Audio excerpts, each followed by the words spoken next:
எங்கள் வாழ்வும் எங்கள் வளமும் மங்காத தமிழென்று சங்கே முழங்கு.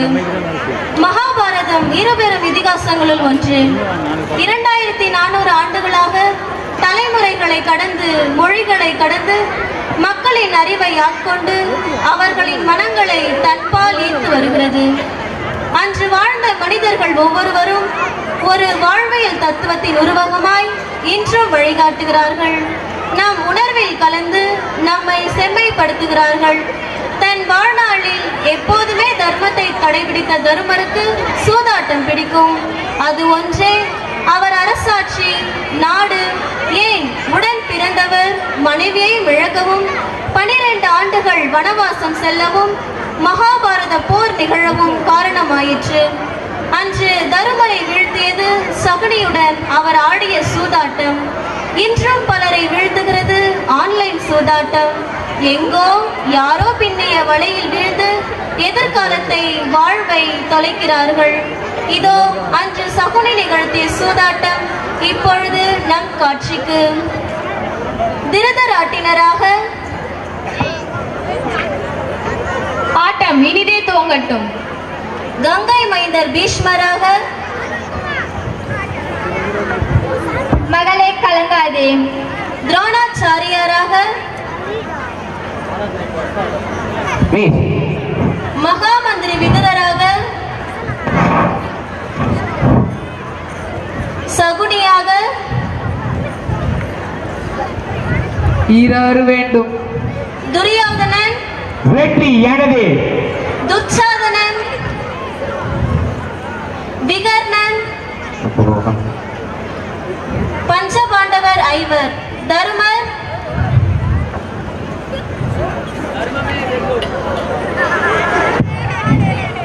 பீமன்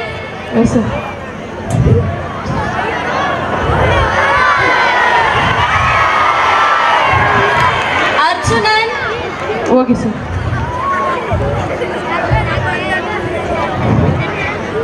நகுலன்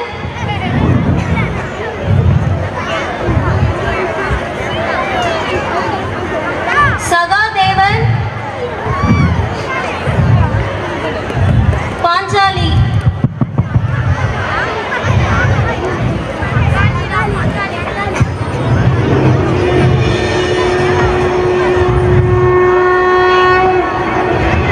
சக்கரவர்த்தி, ஆட்டத்தை ஆரம்பிக்கலாமா? ஆரம்பிக்கலாம். ஆட்டம் துவங்கும் முன் ஆட்டத்தின் நீதிகளை கூறுகிறேன். எவற்றின் மீதெல்லாம் பெருமை கொள்ளும் அதிகாரம் உள்ளதோ அவற்றையெல்லாம் ஆட்டத்தில் பணயமாக்கலாம். மேலும் எவற்றின் மீதெல்லாம் அதிகாரம் உள்ளதோ அவற்றையும் ஆட்டத்தில் பணயமாக்கலாம். சக்கரவர்த்தி, நான் கூறிய விதிகளை தாங்கள் ஏற்பீர்கள் அல்லவா? அவசியம் ஏற்பேன். மருமகனே, நன்கு சிந்திப்பாயாக. அதிகாரம் கொண்ட அனைத்தையும் ஆட்டத்தில் பணயமாக்கலாம். மேலும் ஆட்டம் முடியும் வரை பங்களிப்பதாக சக்கரவர்த்தி வாக்களித்திருக்கிறார். இதற்கு நீ சம்மதிப்பாயா? சம்மதிக்கின்றேன். கங்கை மைந்தரே, ஆட்டம் தொடர சம்மதிப்பீர்களா? இதற்கு சம்மதம் அளிக்கிறேன். கங்கை மைந்தரே, இந்த விளையாட்டில் எந்தவித அநியாயங்களும் எவ்வித அநீதிகளும் நிகழ்ந்து விடாமல் இருக்க வேண்டும் என்பது அவசியமானதால் ராஜாவையில் விளையாட்டு முடியும் வரை தாங்கள் வீற்றிருக்க வேண்டியது அவசியம். ஏனென்றால் அவையில் உள்ள அனைவரும் தங்கள் வாக்கை வேத வாக்காய் எண்ணுபவர்களாயிற்று. ஆகட்டும். சக்கரவர்த்தியிடம் ஒரு தாழ்மையான வேண்டுகோள். அரசியின் இருப்பிடத்திற்கு செல்லுமாறு கேட்டுக்கொள்கின்றேன். ஏனென்றால் சூது விளையாட்டு ஆரம்பமாக போகிறது பாருங்கள். ஐயனே, மனிதன் எதன் மீது அதிகாரம் கொண்டவன், எதன் மீது உரிமையுள்ளவன் என்பது முக்கியமல்ல. மிகுந்த நம்பிக்கை கொண்டுள்ளேன். தாம் தம்முடைய அதிகாரத்தை பரிபூரணமாக அறிந்த பின்னரே பணயம் வைக்க வேண்டும். அவ்வாறே ஆகட்டும். சக்கரவர்த்தி, விளையாட்டில் பகடை தாங்கள் வீசுகிறீர்களா, இல்லை அதை செய்ய இன்னொருவரை அமர்த்துகிறீர்களா? விளையாடுபவரே பகடையை உருட்டுவது தானே விதி. அது விளையாடுபவரின் அதிகாரம் அல்லவா? அது ஆட்டத்தின் விதி. ஆனால் மனிதன் என்பவன் தன் அதிகாரத்தை அடுத்தவருக்கும் வழங்கலாம். அவ்வகையில் என் அதிகாரத்தை தாய் மாமனுக்கு வழங்கினேன். இக்கரம் கதை உயர்த்தினால் பெரும் பலம், ஆனால் பகடை வீச்சிலோ நீர்பலம். சக்கரவர்த்தி, யாம் ஒன்று அறிய வேண்டும் காந்தார் அரசு. தம் பகடை இரண்டும் தம் விரல் அசைவிற்கு ஆடும் என்று கேள்வியுற்றேன். தம் கூற்று உண்மையாகுமானால் சகுனியின் வாழ்வும் ஒளிமயமாகி இருக்க வேண்டும். எதிர்காலத்தை மாற்றும் சக்தி அன்று என் கைகளில் இருந்திருந்தால் அன்று காந்தாரத்திற்கு ஏற்பட்ட எண்ணிலடங்கா அநியாயங்கள் ஒடுக்கப்பட்டு இருக்க வேண்டும். சக்கரவர்த்தி, சக்கரவர்த்தி, தங்களது அபிப்பிராயம் என்னவென்று கூறுங்கள். முதலில் பணயம் வைப்பது யாராக வேண்டும்? அற்பமான நான் சொற்ப ஆஸ்தியை பெற்றவன். ஆனால் சக்கரவர்த்தியோ திக்கெட்டிற்கும் அதிபதி. ஆகையால் பணயம் வைக்கும் அதிகாரம் முதலில் எனக்கு கிட்ட வேண்டும். வேண்டுதலை ஏற்றேன் துரியோதனா. நீயே கூறு, நீ பணயமாய் வைக்கப் போவதென்ன? என்னிடத்தில் 1,00,000 தங்க நாணயங்கள் உள்ளன. அவையாவும் எனது முயற்சியின் மூலம் ஈட்டிய செல்வமாகும். அவற்றின் மீது எனக்கு பெருமை கொள்ளும் அதிகாரமும் உள்ளது. பல போட்டிகளில் பங்கெடுத்து அவற்றில் வெற்றி வாகை சூடி 5000 குதிரைகளை எனதாக்கி இருக்கிறேன். எனது தந்தை எனக்கு பரிசாக 5 கிராமங்களை வழங்கினார். அந்த பூமியின் மூலம் ஈட்டிய செல்வம் அனைத்திற்கும் சொந்தமானவன் நான். மேலும் இங்கு வைக்கப்பட்டுள்ள சொர்ணங்கள் அனைத்திற்கும் சொந்தமானவன் நான். எனவே எனது ஆஸ்தி முழுவதும் இங்கு பணயமாக்குகிறேன். ஆஸ்தி முழுவதும் பணயமாக்குவதா? ஒருவேளை தோல்வியற்றால் அனைத்தையும் விழுந்த ஆண்டியாகிவிடுகிறேன். ஆட்டத்தில் ஒருவேளை வெற்றி பெற்றால் இந்த ஆஸ்தி முழுவதும் 2 மடங்காகிவிடும் என் அன்புணர்களால். கூறுங்கள் சக்கரவர்த்தி, தாமும் நான் அளித்த அதே அளவு செல்வத்தை இங்கு பணயமாக்குகிறீர்களா? நீ பணயமாய் வைத்த அதே அளவு செல்வத்தை என்னுடைய சுய ஆஸ்தியில் இருந்து இப்போது பணயமாக்குகிறேன். ஆட்டத்தை துவங்குவோம். சக்கரவர்த்தி, விளையாட்டை பற்றி தாங்கள் அறிந்திருப்பீர்கள். 4 சிப்பாய்கள் தங்கள் இருப்பிடம் விட்டு புறப்பட்டு முழு மார்க்கத்தையும் சுற்றி வந்த பின் மீண்டும் தங்கள் இருப்பிடம் அடைவார்கள். இதில் எவருடைய அதிகமான சிப்பாய் தனது இருப்பிடம் அடைகிறாரோ அல்லது எவர் எதிரியின் அனைத்து சிப்பாய்களையும் ஆட்டத்தை விட்டு விலக்குகிறாரோ அவரே வென்றவராவார். ஆட்டம் பற்றி நான் நன்கு அறிவேன். சூது விளையாட்டை வெறுப்பவன், ஆனால் அறியாதவன் அல்ல. நன்று, மிக நன்று. சூது விளையாட்டு துவங்கட்டும். பிரமாதம் சக்கரவர்த்தி, பிரமாதம். தாங்கள் முதல் வீச்சிலேயே என் 12ஐ தாங்கள் உமதாக்கி விட்டீர்களே. இப்பொழுது பகடை வீச்சு மீண்டும் தங்களுக்கே உரியது.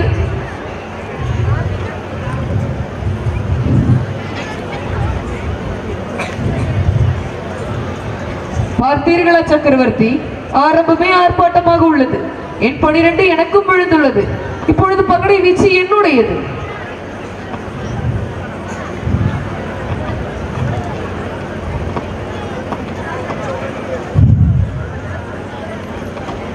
பிரமாதம் சக்கரவர்த்தி, பிரமாதம். தாங்கள் துரியோதனனின் ஒரு சிப்பாயை வீழ்த்தி விட்டீர்களே. இதிலிருந்து தாங்கள் வெல்லப் போகிறீர்கள் என்பதன் அறிகுறி தெரிகிறது. அது மட்டுமல்லாமல் இதில் ஒன்றும் ஆச்சரியமில்லை சக்கரவர்த்தி.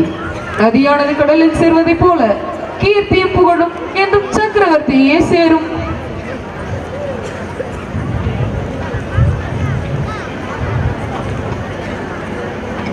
பார்த்தீர்களா மாமா, அதிர்ஷ்டம் நம் அனைவருக்கும் சொந்தம் என்பது இதிலிருந்து தெரிகிறது. என்னிடம் ஒரு சிப்பாய் உள்ளது. நாம் இருவரிலையும் இப்போது ஒன்றே. நல்லது, பகடையை உருட்டுங்கள்.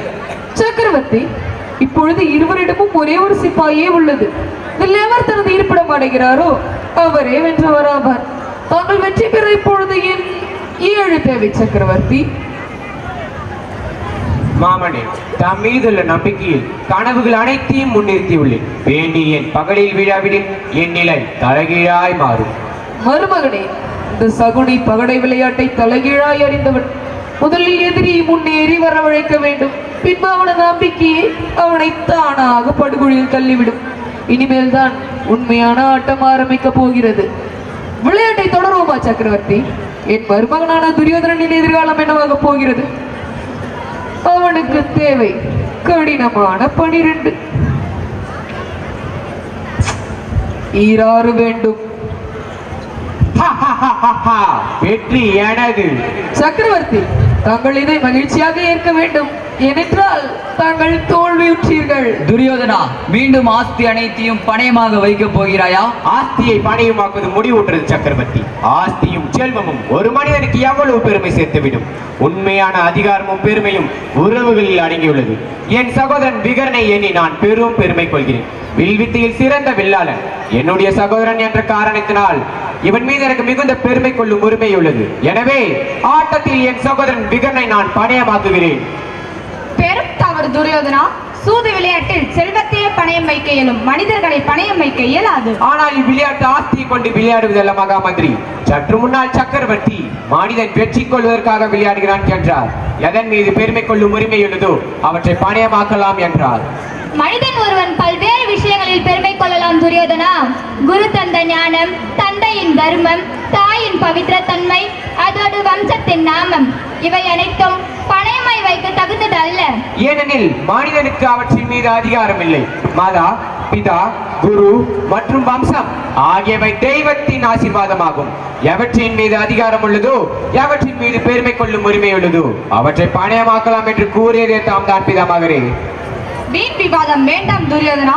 தாய் தந்தையருக்கு வாரிசு மேல் அதிகாரம் உண்டு, ஆனால் சகோதரர்கள் மீது அதிகாரம் உள்ளதென்று நான் கேள்வியுற்றதில்லை. மகாமந்திரி மிந்திரரே, தங்கள் சிரசில் அரசர் பாண்டுவின் அதிகாரத்தை ஏற்றிருக்கிறீர்களே. நமது அரசர் அயல்ராஜ்யம் செல்லும் வேளையில் தாங்கள் அவரது அதிகாரத்தை ஏற்றதில்லையா? அதை தங்களால் மறுக்க முடியுமா? நல்லது, மிக நல்லது. நான் நடந்ததை சொன்னேன். என் மருமகனான துரியோதனனுக்கு அவன் தம்பி விகனன் மீது மிகுந்த அதிகாரம் உள்ளது. அதை எண்ணி பெருமை கொள்ளும் அதிகாரமும் பெற்றவன்.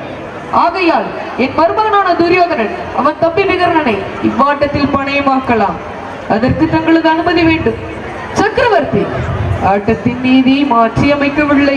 கூறுங்கள் சக்கரவர்த்தி, தாம் தம்முடைய சகோதரர் எவரை பணயமாக்க உள்ளீர்கள்? சக்கரவர்த்தி என்னையே பணயமாக்குவார். வேண்டாம் நகுலா, வேண்டாம். இயலாது. நகுலனை என்னால் பணயமாக்க இயலாது. அன்பு அண்ணா, என்னை பணயமாக்குவது உசிதமான செயல். ஒருவேளை தோல்வியுற்றால் காண்டிபத்தின் சக்தியும் அண்ணன் பீமனது பலமும் தங்களுக்கு துணை நிற்கும். அண்ணன் பீமன் மற்றும் அர்ஜுனனால் என்னை விடுவிக்க இயலும், ஆனால் என்னால் அவர்களை விடுவிக்க இயலாது. நெஞ்சத்தில் உள்ள குழப்பத்தை போக்கி பீமனை பணயமாக்குங்கள் சக்கரவர்த்தி. ஒருவேளை தாங்கள் தோற்றால் எனக்கு அடிமையாகி பணிகளை செய்ய பலசாலியாகிய பீமனாலே இயலும். நகுலன் அடிமையானால் மடிந்து போய்விடுவான். துர்ச்சாதனா, ஆயுதம் என்று மடிவலி யார் என்று இவ்விடத்திலே நிர்ணயிக்கலாம். அமைதியாக இரு பீமா. எனது சகோதரன் நகுலனை என்னால் பணயமாக்க இயலாது. அவனை எண்ணி நான் பெருமை கொள்கிறேன், ஆனால் அதிகாரமற்றவன். எனது எந்த சகோதரன் மீதும் எனக்கு அதிகாரம் இல்லை. ஆகையால் ஆட்டம் இதோடு முடிவடைகிறது. வாருங்கள். சக்கரவர்த்தி, தங்களிடம் ஒன்று வினவுகிறேன், விடையளிப்பீர்களா? தாங்கள் ஐவரும் சகோதரர்கள் தானே? ஐவரில் மூத்தவரான தங்களுக்கு தங்கள் சகோதரர்கள் மீது அதிகாரம் இல்லையா? இவ்விளையாட்டை பாதியிலேயே நிறுத்தினால் அது நீதியை சதித்ததாகும். அதோடு வாக்கையும் மீறியவராவீர். சரி, எனது சகோதரன் நகுலனை நான் பணயமாக்குகிறேன்.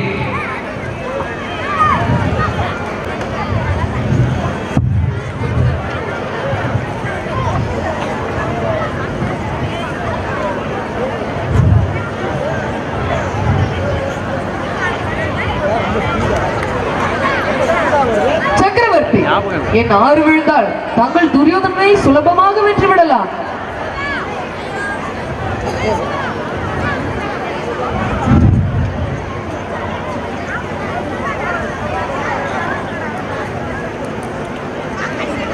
சக்கரவர்த்தி, தாங்கள் துரியோதனனின் சிப்பாயை வீழ்த்த என் 4 தேவை. சக்கரவர்த்தி, சக்கரவர்த்தி, தங்களுக்கு தேவைப்பட்டதோ என் 4, ஆனால் தாயம் தந்ததோ என் 5. தாங்கள் ஒரு எண்ணை கூடுதலாக பெற்றுவிட்டீர்கள் சக்கரவர்த்தி. இப்பொழுது துரியோதனனின் சிப்பாய் தங்களை தாக்கினால் தாங்கள் தங்கள் சகோதரனை பணையும் வைத்த ஆட்டத்தில் தோல்வியுறுவீர்கள். 1 2 3 4 5 6 7 சக்கரவர்த்தியின் சிப்பாயை வீழ்த்துவதற்கு பகடை தரும் எண் 7. பிறகு நகுலன் வாழ்வடைத்தும் 7.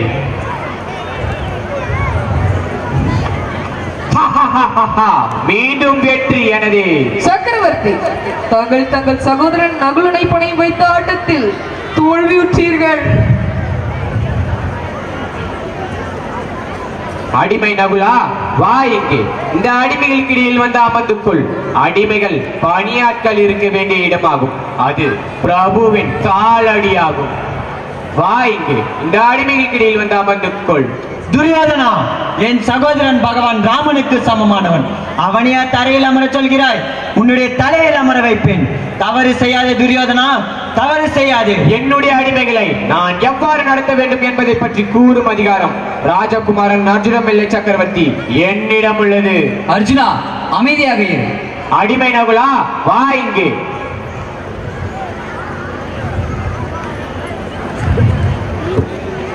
இவ்வாறாக தருமர் தம் சகோதரர்கள் நால்வரையும் இழந்து தன்னையும் இழந்து இறுதியாக பாஞ்சாலியையும் இழக்கிறார்.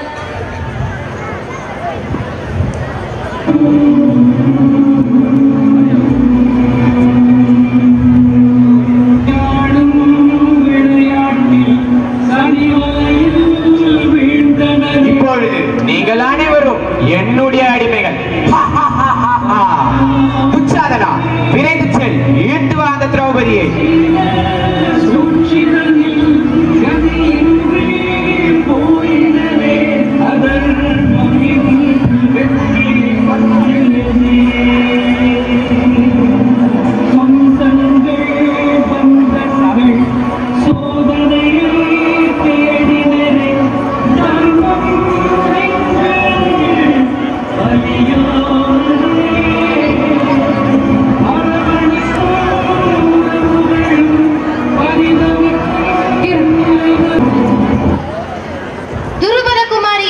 உமது அறையை நோக்கி ராஜகுமாரர் துச்சாதனர் வருகிறார். திரௌபதியே, உன்னை ராஜசபைக்கு அழைத்து வர ஆணையை ஏற்றி வந்துள்ளேன். மரியாதைக்கு பங்கம் விளைவிக்காதே ராஜகுமாரா. கதிரவனின் கீற்று நுழையாத அடர்ந்த வனமும் சிறு தீப்பொறியால் அழித்து போகும் என்பதை மறந்து விடாதே. 100 பேர் கொண்ட கௌரவர் கூட்டம் அடியோடு அழிய வழிவகுக்காதே. மௌனமாயிரு. பகடை விளையாட்டில் உன் கணவர் ஐவரையும் வென்று கதி கலந்த வைத்தான் என் சகோதரன். வா என்னோடு. உன்னை எச்சரிக்கிறேன் துச்சாதனா. என்னை நெருங்க முற்பட்டால் நீ இந்த வாளுக்கு இரையாவாய். இரையாவேனா? நிறைந்த ராஜசபையில் அனைவர் முன்னால் இரையாவதற்கு நீ அழைக்கப்பட்டாய் திரௌபதி. துஷ்டனே, என்ன துணிவிருந்தால் என்னை நெருங்க முற்படுவாய். கூறுவதை கவனமாய் கேள். இந்த குரு வம்சத்தின் குலவது நான். மகாராணி என்று மனமாற ஏற்று தலை வணங்கி மண்டியிடு. நீல் திரௌபதி. துஷ்டனே, நான் சாபமிட்டால் நீ பத்மமாகி விடுவாய். வா என்னோடு. விடு, என்னை விடு.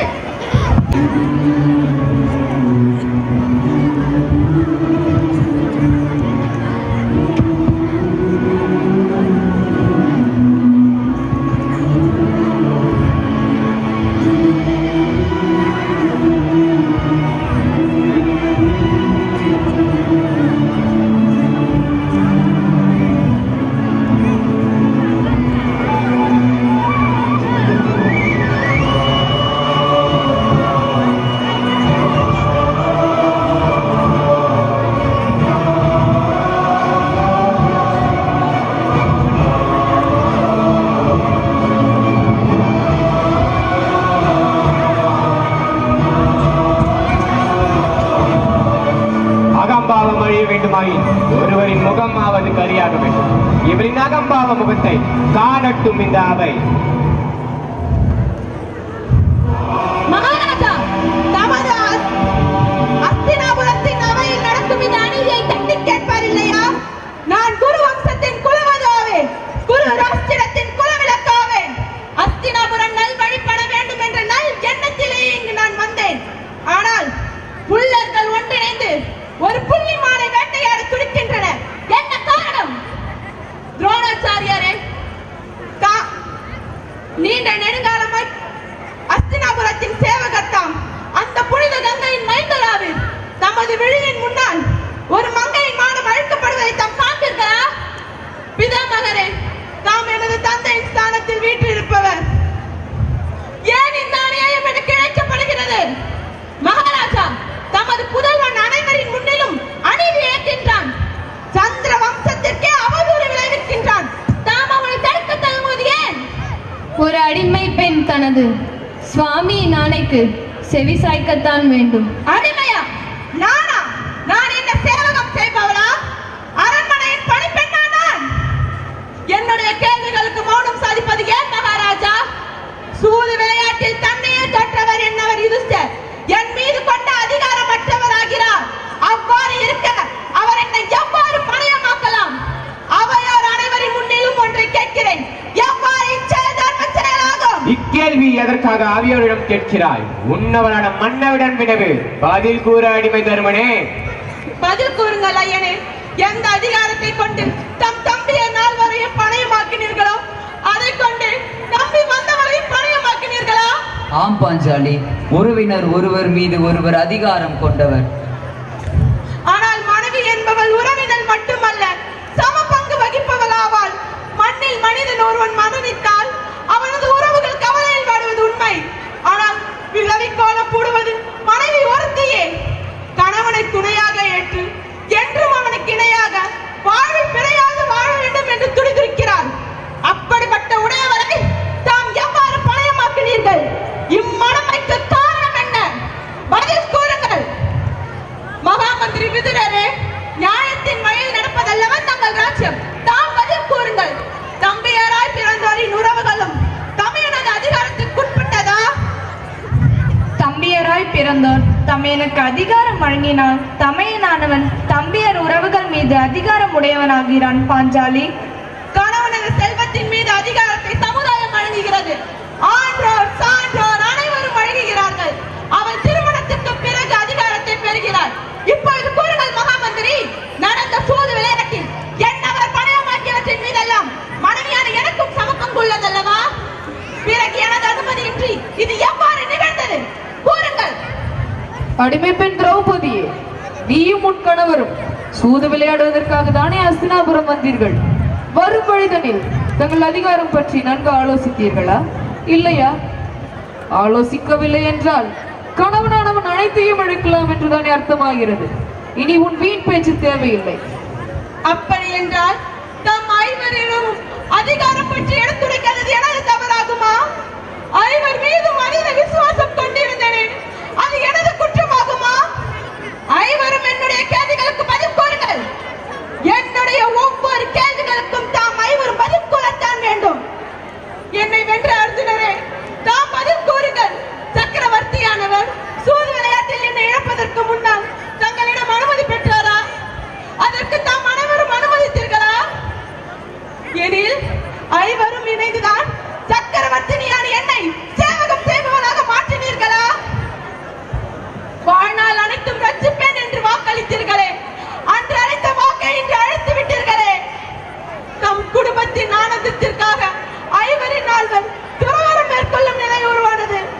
அன்று அந்த நிலை மாறு தவ வாழ்வு மேற்கொண்டு சிலையாகி போனவள் நான். ஏன் தந்தீர்கள் இந்த சோதனையை? நான் என்ன பாவ செயல் புரிந்தேன்? என்னை பணயமாக்கியதன் காரணம் என்ன? பதில் கூறுங்கள். என்னை மன்னித்தருள்வாய் பாஞ்சாலி, மன்னித்தருள்வாயாக. எம் சகோதரின் ஆணைக்கு அடிபடிந்தவர் ஆவோம். எங்களுடைய சகோதரரும் துரியோதனின் ஆணைக்கு அடிபடிந்தவர் ஆவார். என்னை மன்னிப்பாயாக. அப்படி என்றால் நாம் அனைவரும் தர்மத்தை பின்பற்றினீர்கள். நமது தமையன் யுதிஷ்டரோ அதர்மம் புரியவில்லை. அவையிலுள்ள ஆன்றோர் சான்றோர் அனைவரின் முன்னிலும் தர்மத்தின் வழியில் அனைத்தும் நிகழ்த்தப்பட்டதல்லவா? எனில் தர்மமானதுதான் ஒரு பெண்ணை அவமதித்ததா? உத்தமையாய் வாழ்ந்த பத்தினியின் மானம் பறிப்போவதற்கு தர்ம சபைதான் வழிவகுத்ததா? நான் என்ன தவறு இழைத்தேன்? இந்த அவல நிலைக்கு நான் ஏன் தள்ளப்பட்டேன்? நடந்த நிகழ்வுகளில் அனைவரும் அவரவர் தர்மத்தை பற்றி சிந்தித்தீர்கள். ஆனால் தம்மில் எவரும் பாஞ்சாலியின் நிலை பற்றியோ, பாஞ்சாலியின் அதிகாரம் பற்றியோ, பாஞ்சாலியின் எண்ணங்கள் பற்றியோ எண்ணி பார்க்கவில்லை. காரணம் என்ன? ஏனெனில் உன் கணவர்கள் அனைவரும் தன்னையே இழந்தவர்களாவார்கள். இனி நடந்து முடிந்த நிகழ்வு பற்றி பேசி எப்பிரோஜனமும் இல்லை திரௌபதி. இனி உன்னவர்கள் அனைவரையும் திறமையற்ற வீணர்களாய் கருது. ஆம், இங்கு வந்து அமர்ந்து கொள், மேலும் உனக்கு பாதுகாப்பு கிடைக்கும். ஆம் திரௌபதி, இங்கு வந்து அமர்ந்து கொள். துரியோதனா, அவனை வதைக்க இருக்க விதம் கண்டு அகிலமே வியப்பினாலும் உன் அருகில என்னவளை அமரச் சொன்னால் உன்னை பிறந்துண்டு ஏற்படுப்பேன். இது நான் எடுக்கும் சபதம். இது பீமனுடைய வீர சபதம். துரியோதனா, நான் என்று உன்னை மண்ணோடு மண்ணாக்குகிறேனோ அன்று வரை நான் உண்ணும் உணவை மண்சோரை தான் உண்டு உயிர் வாழ்வேன். என் வாழ்வில் இச்சபதம் நிறைவேறும் வரை நான் ஒரு மனிதன் அல்ல, அற்ப பதர் என்று எண்ணி வாழ்வேன். உன்னை மண்ணோடு மண்ணாக்குவேன். வீர வசனம் வேண்டாம் அர்ஜுனா. அடிமை பெண் திரௌபதியே, உனது சுவாமி நானே ஏற்பாயாக. ஊரே துரியோதனா, நான் வாழியர்ந்த வேள்வித்தில் உதித்த உத்தமி, பஸ்பமாக்கும் பவித்திர தீயில் பிறக்கெடுத்த பத்தினி. புனிதத்தில் எனக்கு எதுவும் ஈடாகாது. என்னை அடிமையாக்கும் உன் எண்ணம் ஈடேறாதது. சாம்பலாகி விடுவாய். மகாராஜா, தம்முடைய சபையில் ஒரு அடிமை பெண் தனது சுவாமி நானே குற்றம் என நினைத்து இவ்விடம் விட்டு செல்கிறாள். நில் துருபத கண்ணியே, உனது சுவாமியினாலே ஏற்பாயாக. இவ்விடம் விட்டு செல்ல அனுமதிங்கள் அரசே.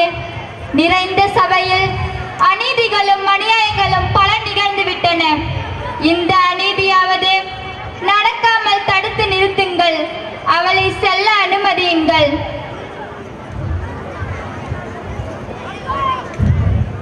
மகாராஜா, பாய்ந்து வரும் நதிநீரினை தடுக்கும் சக்தி ஒரு அணைக்கு இருக்கலாம். ஆனால் நீரோட்டம் கரைபுரண்டால் அணையானது உடையப்படத்தான் வேண்டும். அதர்ம செயல் புரிவதற்கும் எல்லை என்பது உண்டு மகாராஜா. எல்லை மீறி செல்வதற்கு தாங்கள் அனுமதி தராதீர்கள். நடந்து முடிந்த சூது விளையாட்டின் வாயிலாக திரௌபதியின் மீது அதிகாரம் கொண்டவன் துரியோதனன் அல்லவா? உண்மைதான் மகாராஜா. ஆனால் எக்காரணமும் கூற தேவையில்லை மகாமந்திரி. ஒரு அடிமையின் வார்த்தைக்கு செவி சாய்த்து அவள் சுவாமிக்கு நான் விரோதம் செய்தால் நாளை அடிமைகள் அனைவரும் அவரவர் சுவாமியை விரோதிப்பார்கள். துணியை சலவை செய்யும் ஒரு தொழிலாளியின் வார்த்தைக்கு செவி சாய்த்து அன்று ராமர் சீதை அக்னி பரீட்சை செய்ய வைத்தார். அதுபோல் இங்கு நடந்தால் அஸ்தினாபுரத்தில் விளைவுகள் விபரீதமாகிவிடும். நம்முடைய ராஜ்யத்திற்கு ஒரு ஒழுக்கம் உள்ளது மகாமந்திரி. சூது விளையாட்டில் வெல்லப்பட்ட திரௌபதி சுவாமி துரியோதனன் ஆணையை நிச்சயம் ஏற்க வேண்டும். அடிமை பெண் திரௌபதியே, உனது சுவாமியின் ஆணையை ஏற்று நட. இங்கு வந்து அமர்ந்து கொள். சுகந்திரம் என்பது மனதிற்கு தொடர்புடைய ஒரு உணர்வாகும் துரியோதனா. அது பறிப்பதற்கு பத்திரம் அன்று. உனது அகந்தை இன்னும் அழியவில்லை திரௌபதி. நீ இன்னும் எனது ஆணையை ஏற்க மறுக்கிறாய். சுதந்திரத்தை பறிக்க இயலது, ஆனால் வஸ்திரம் பறிக்கலாம் அல்லவா? துச்சாதனா, இன்று இந்த அஸ்தினாபுர ராஜசபையில் இவள் வஸ்திரம் பறிப்போம். துரியோதனா, உன் அழிவு ஆரம்பித்து விட்டது. அரசர் திருதராட்டினரே, தம்முடைய வாழ்வினை நாங்கள் கடும் இருளில் மூழ்கச் செய்வோம். உங்களில் ஒருவர் மீதமின்றி அனைவரையும் அழித்து விடுவோம்.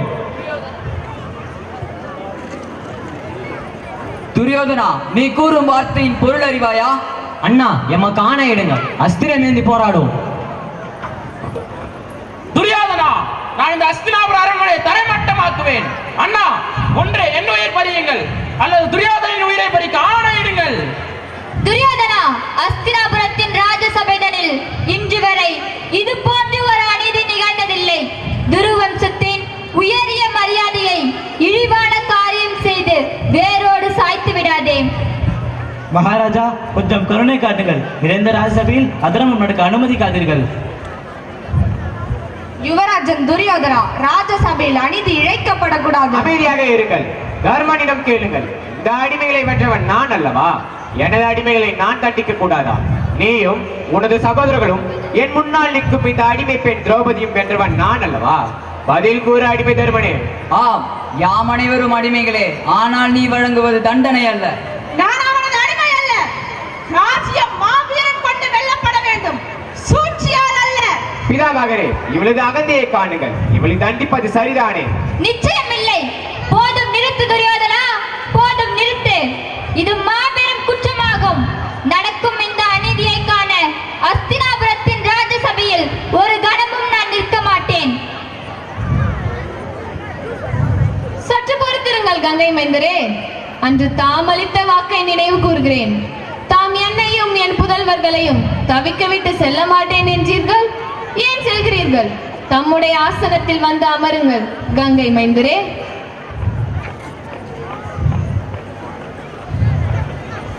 கூறுங்கள் பிதாமகரே. மகளே திரௌபதி, நடத்தப்பட்டது சூழ்ச்சியானாலும் இது விதியாகும். உன்னை தண்டிப்பது அநீதியாகும். யுவராஜன் துரியோதனா, அடிமைகளுக்கு என்னென்ன தண்டனை வழங்க வேண்டும் என்று நியதியில் சில விதிகள் வகுக்கப்பட்டுள்ளன. ஆனால் அடிமை பெண்ணுடைய வஸ்திரத்தை பறிக்கும் செயல் எந்த நியதியிலும் இல்லாத நியாயமற்ற தண்டனையாகும். மருமகனே, திரௌபதியின் வஸ்திரம் பறிக்கும் யோசனை எனக்கு ஒன்றும் சரியாக படவில்லை. என்ன கூறுகிறீர்கள்? நான் சொல்வதை கவனமாக கேள் மருமகனே.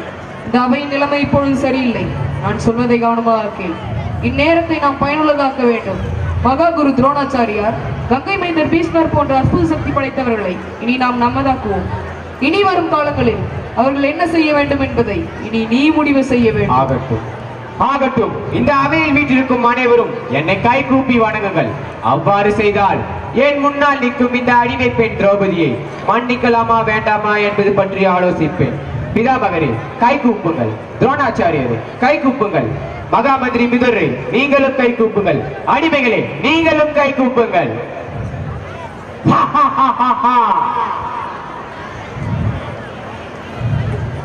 துரியோதனா, எம் அனைவரும் எமது கைகளில் கூப்பி நிற்கின்றோம்.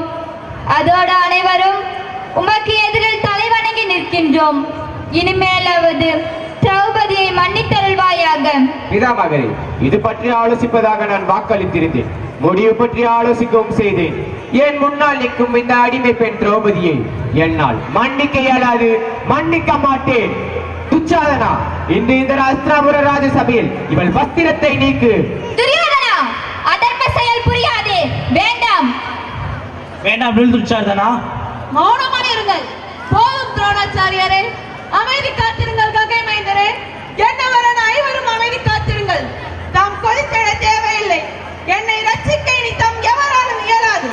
தர்மம் என்னும் பெயரை கொண்டு நடத்தப்பட்ட அதர்ம செயலை தடுக்கும் அதிகாரம் இங்கு எவருக்கும் கிடையாது. சத்திய திருவுருவம் துஷ்டர்களின் துச்செயலை பஸ்மமாக்குவதற்கு பதிலாக போயடைத்த சிலையாக நிற்பதுதான் தகுமா? இனி இங்கு என்னை அதர்மைகளிடமிருந்து காக்கும் பொறுப்பை இறைவனிடம் ஒப்படைக்கிறேன். வா துர்ச்சோதனா, வந்து உன் சக்தியின் பலத்தை வெளிப்படுத்து.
நான் கணவனற்றவள், நாமமற்றவள், வம்சமற்றவள் ஆவேன். நான் ஆரவாரத்தோடு ஆகாயம் தொடும் அடர்ந்த காட்டுத்தீயாவேன். பரிசுத்தத்தின் உச்சம். ஆனால் அசுத்த உள்ளங்களோடு உழைந்து கொண்டிருந்தவள். இன்று இந்த நிறைந்த சபையில் நான் வடித்த கண்ணீர் அகிலம் அனைத்திலும் உள்ள பெண் குலத்தின் வேதனையின் அடையாளமாகும். ராஜமாதா குந்தி, மகாராணி காந்தாரி, உமது உயிர் காக்கப்பட வேண்டும் என்ற ஆசை இருந்தால் இப்பொழுது இச்சபையை தியாகம் செய்து சென்று விடுங்கள். ஏனெனில் அநீதி விளைவிக்கும் இந்த அதர்ம சபை சற்று நேரத்தில் மண்ணுக்குள் செல்லவிருக்கிறது. நான் மனித பிறவி அல்ல, மரணத்தின் அவதாரம். இறப்பினை வழங்கக்கூடியவள். இந்த அதர்ம சபையில் கூடியிருக்கும் அனைத்து துஷ்டர்களின் உயிரை பறிக்க வந்த மரணம் வழங்க இருக்கின்றேன் சாபத்தை. அநீதி விளைவிக்கும் இந்த அநீதி சபை. வேண்டாம் திரௌபதி, சாபம் விடாதே. மன்னித்தருள்வாயாக, மன்னித்தருள்வாயாக. என்னுடைய சாபமே மன்னிப்பாகும் மகாராணி. நான் தண்டிக்க முடிவெடுத்திருந்தால் இந்த பாவிகளுடைய வாழ்வு ஒவ்வொரு கணமும் நரகமாய் மாறி இவர்களை நிந்தித்திருக்கும். அதில் இருந்து இவர்கள் விடுபட இயலாது யமலோகம் சென்றிருப்பார்கள். தவறு திரௌபதி. ஜனனம் மூலம் வாழ்வளிக்கும் பெண் வாழ்வினை அழிப்பவள் அல்ல. அவையில் வீற்றிருக்கும் வாள் கொண்ட வீரர்கள் தமது வாழ்வினை போக்கியவர்கள் ஆவர். பிறரின் உடலை கூறு போடுவது கொலை என்று கூறப்படுகிறது. ஆனால் தம் ஆத்மாவையே கூறு போடும் செயலானது தற்கொலைக்கு இணையானது. ஆணவத்தால் அகங்காரத்தால் பவித்திரமற்ற நிலையை தாம் பெற்றுவிட்டீர்கள். தான் வாழும் இல்லத்தை புனிதமாக்குவதும் பெண்ணே ஆவாள். இந்த அகிலத்தை புனிதமாக்கும் சக்தியும் பெண்ணிடமே உள்ளது. நான் அனைவரையும் சபிக்கின்றேன். சற்று பொறு பாஞ்சாலி. இன்று பாண்டவர்கள் ஐவர் மீதும் அபாண்டமான பழி சுமத்தப்பட்டுள்ளது. அதை போக்க ஒரு அவகாசம் தான். உனக்கு இன்று இழைக்கப்பட்ட அநீதிக்கு பழி தீர்ப்போம். எவ்வாறு இவ்வார்த்தையை நிறைவேற்றுவீர்கள்? தாம் ஐவரும் துஷ்டர்களின் அடிமையாயிற்றே. இனி தாம் ஐவரையும் நான் கணவர்களாக ஏற்கப் போவதில்லை. இன்று முதல் பாஞ்சாலி தனது அவிழ்ந்து கிடக்கும் கூந்தலை அள்ளி முடிய மாட்டாள். என்றும் சூடாமலையை தனது தலையில் சூட மாட்டாள். பாஞ்சாலி, உனது வாக்கை ஏற்கிறேன். நம்பிக்கை இழக்காதே. நம்பிக்கையா? அது எங்கிருக்கிறது? சில நேரங்களில் அடுத்தவர் ஆற்றும் பணியானது மனவேதனையை தரும். தன்னம்பிக்கையை இழக்க வேண்டிய நிலை வரும். அத்தகைய சந்தர்ப்பங்களில் மன உறுதியை இழக்காதே. தன் மனதிற்கு கடிவாளம் விட வேண்டியது ஒரு மனிதனின் கடமையாகும்.